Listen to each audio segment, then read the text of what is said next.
Begin first at 4:30 by bringing you up to speed this afternoon. A shocking investigation after police found a newborn baby girl dead inside of a bathroom at a Valley Amazon facility. Phoenix police were called to the facility near 51st Avenue and Lower Buckeye Road last night. Police say the mother of the baby is cooperating, but they have not released her identity yet. Right now, it's very unclear how that baby girl died. In just a few hours, a protest is planned outside of Tempe Police Headquarters after an officer shot and killed a 14-year-old suspect.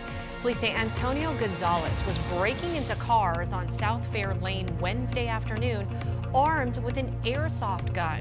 Tempe investigators say while the teen was running away, he turned toward police. That's when the officer felt threatened enough to pull the trigger, hitting Gonzalez. The protest begins at 7 o'clock tonight. And outrage outside of the Phoenix Police Headquarters after 19-year-old Jacob Harris was shot and killed by SWAT officers.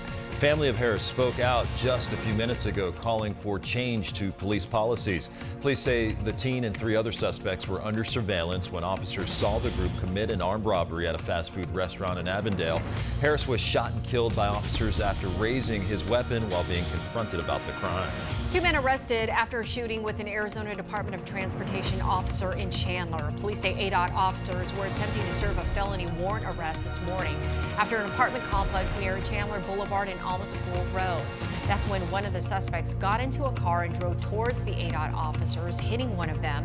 The other officers opened fire on that car, hitting the suspect in the hand. He was taken to the hospital and is now in custody. Interstate 10 is back open after a semi-truck hauling 70 pounds of cargo crashed through a guardrail. The crash causing the semi to go through the median, blocking eastbound lanes near Casablanca Road. It took crews several hours to move that truck.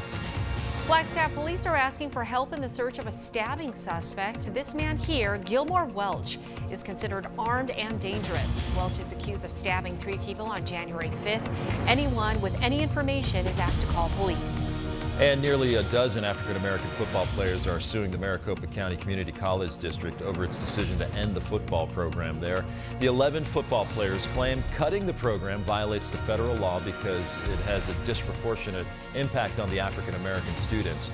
Last February, the district announced it was closing down 4 junior college football programs at the end of the season, citing financial problems and other issues.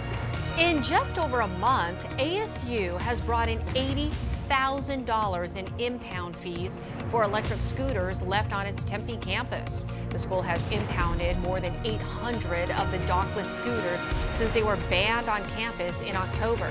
Impound fees start at $100 a scooter.